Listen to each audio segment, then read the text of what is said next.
2020. COVID-19 has spread from China to the US. There are over 50,000 cases just in the US, with 775 deaths as of March 24th, 9:30 p.m. Globally, there are over 400,000 cases, thousands of deaths. People are panic buying toilet paper. The Dow had the biggest drop in history. Unemployment is at 20% and going up. Schools are shutting down. Countries are locking down. This is not a drill. This is the real world today as it stands. What the What the 2020 was supposed to be our year, guys. It was supposed to be a good year. Welcome back to my channel, you guys. It is Sophia Eats Pizza. Not eating pizza because we are in quarantine, but learning how to adult one post at a time. This week, as you might have guessed, we are talking coronavirus, COVID-19. I left for London 2 weeks ago and I posted a picture with the hashtag catch flights not corona. Never would I have imagined that 2 weeks later this would be real life. And now everything has gone. My goal is to continue with my blog and my channel, but it feels really wrong to talk about how to raise your credit score when there are so many more looming issues at hand. And I realized the best thing that I could do is to educate myself, to continue creating and to continue working on my goal, which was adulting. What is more adulting than staying informed? And my goal is to inform myself and inform all of you. I think there's a lot of incorrect information going out there, and I'm hoping to dispel that information and also encourage all of you to educate yourselves, to inform yourselves of what is going on. Ignorance is not bliss, you guys. We have to be aware, we have to stay educated, and we have to stop reading just the headlines. Sharing news without reading the article is fake news, and it is embarrassing, and we have to cut that shit out. We are leaving that behind in 2019, and we are choosing instead to believe in facts. Download a news app, put on the notifications, read articles, take the 10 minutes that you usually would spend on Instagram to update yourself on what is going on. How is your state taking preventative action? How is the country taking preventative action? What is going on in the world? Question sources, question the validity of sources. Throughout the remainder of the video, I'm going to break 5 coronavirus myths for you guys because I want you all to be educated. I wasn't educated before, took the time to figure out what in the world was going on, and now I want to share that all with you. I am linking down below every myth I break with all of the sources because I want you guys to check me, check my sources. Don't believe what I'm saying, educate yourself. So that way, when people are popping off on Facebook or Instagram or TikTok or whatever it is, you know what's going on. Let's get into it. Myth number 1. Coronavirus is just a flu. Wrong. Coronavirus has a longer incubation period than the flu.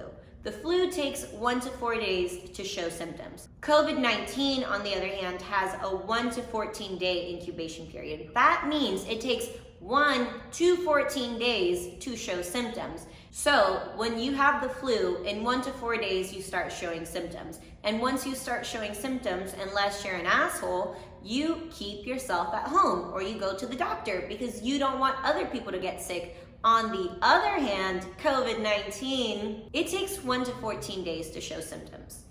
There can be a 14-day period where you have it and you don't show any symptoms until the 14th day. So that means you can be walking around, living on with your day, contaminating everyone, not knowing you're spreading a virus. Why? Because it takes longer days to show symptoms. Do you understand the importance of social distancing and self-isolation? Going to the park when you feel fine is not a good idea, because guess what? You might have coronavirus and not know it, and you could give it to the person who is 4 feet next to you instead of the suggested 6 feet that they should be. Stop going to the beltline. COVID-19 has a higher RO number than the flu. This means that one person with COVID-19 will spread it to more people than one person with the flu. A person with the flu, on average, will give it to 1.3 other people. A person with COVID-19 will give it to 2 or 2.5 people. COVID-19 person will contaminate more people than flu person. And the worst thing about COVID-19 versus the flu is that it has a higher mortality rate.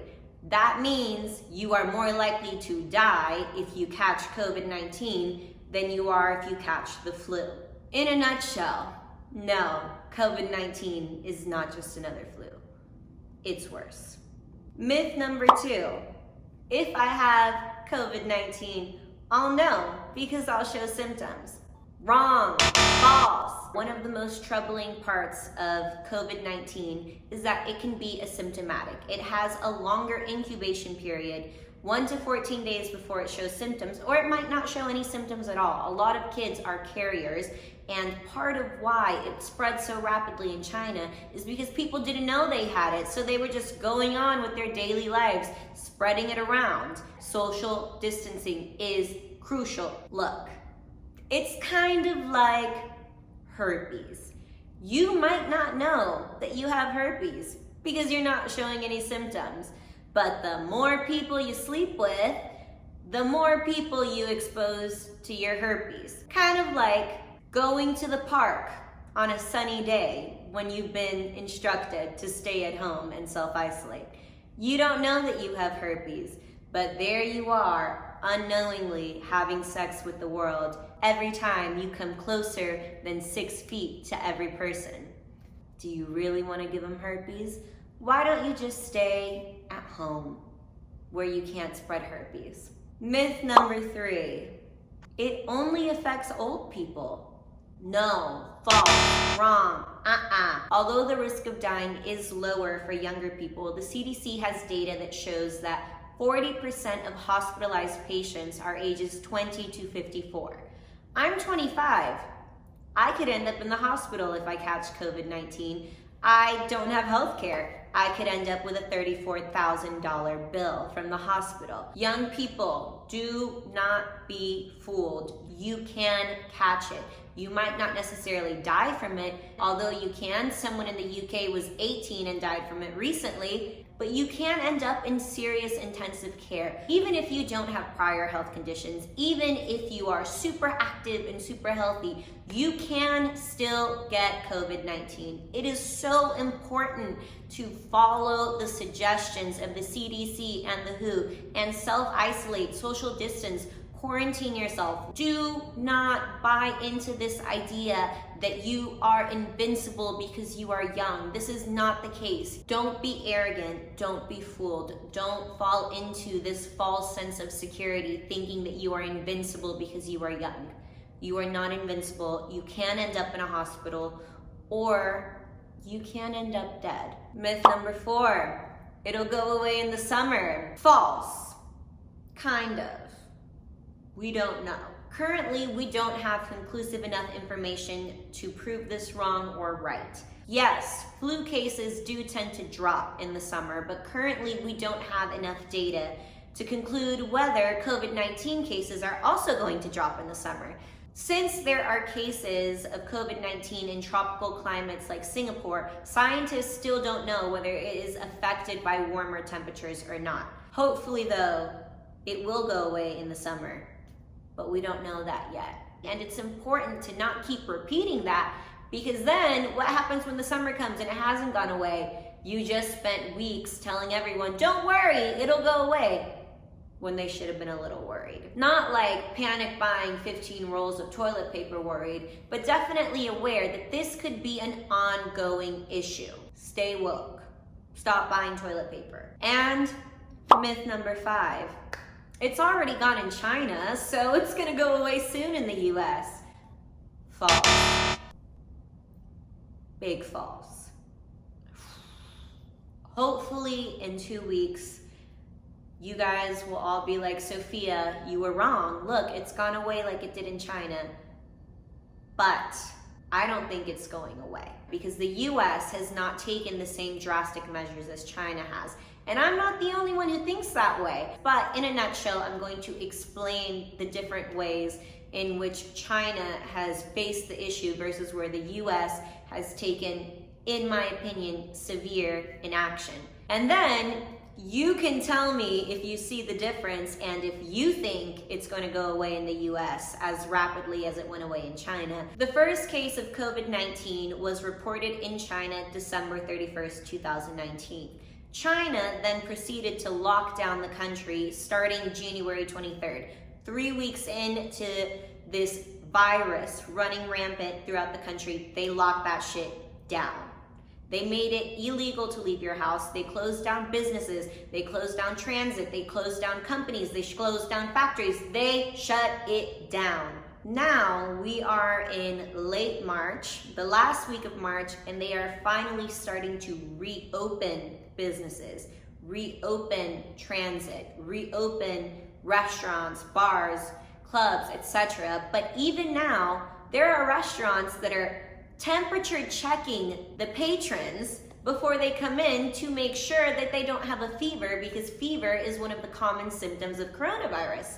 So do you see the seriousness of the measures that the Chinese government took to shut it down?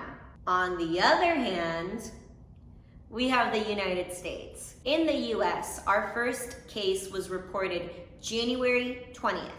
We are now in the last week of March.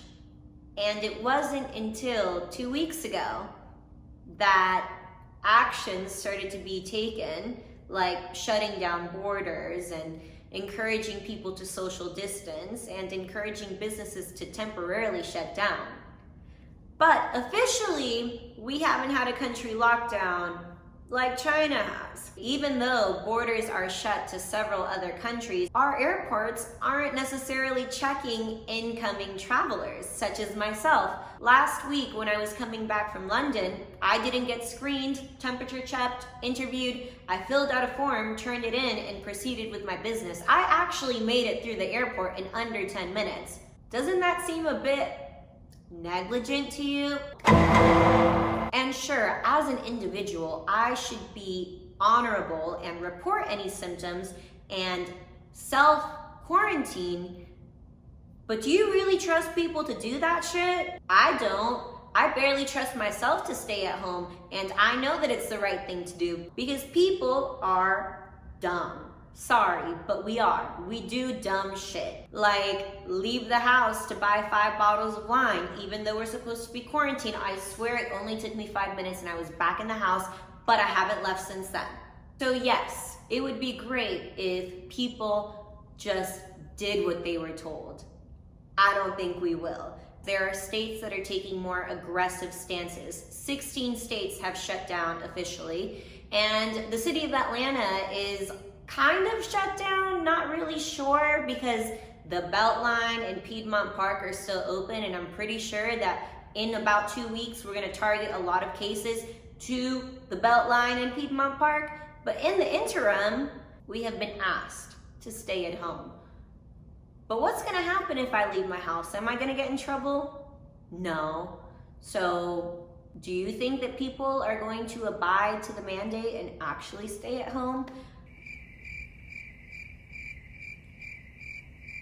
President Trump has announced that he would like to have the country running back and open for business by Easter. Even though health advisors, top researchers, top scientists have told him this is not a good idea. Do you see how these two countries have taken two completely different approaches and why just 2 weeks of social distancing isn't going to make the difference? I sincerely hope that I am panicking, that I am catastrophizing, but I don't see how when the data shows otherwise. The World Health Organization is predicting that the US could potentially become the epicenter of COVID-19. Only time will tell how grave the situation is, but it's looking really dim. There is no sugarcoating that. A lot of people are gonna die, and we have not taken enough measures to prevent it. We saw it coming, and we still haven't taken the necessary measures. The healthcare system is already overwhelmed in the US. The economy is likely to go in a recession. Unemployment will probably reach its highest peak. 2020 sucks. 2 thumbs down. 10 out of 10. Worst year so far. But what can we do in this time of unknown and uncertainty? Stay at home.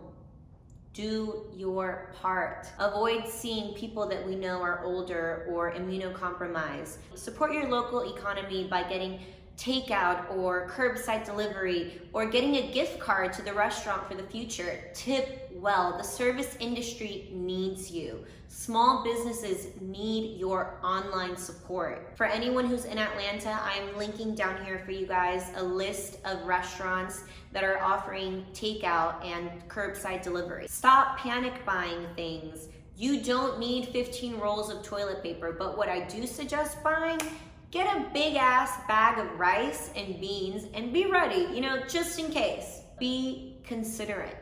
Don't take more than you need. There's a lot of people out here. Think about your neighbor. Think about your older loved one. As a society, we are constantly going, we are constantly moving, we are constantly consuming. Let's take this moment to be still.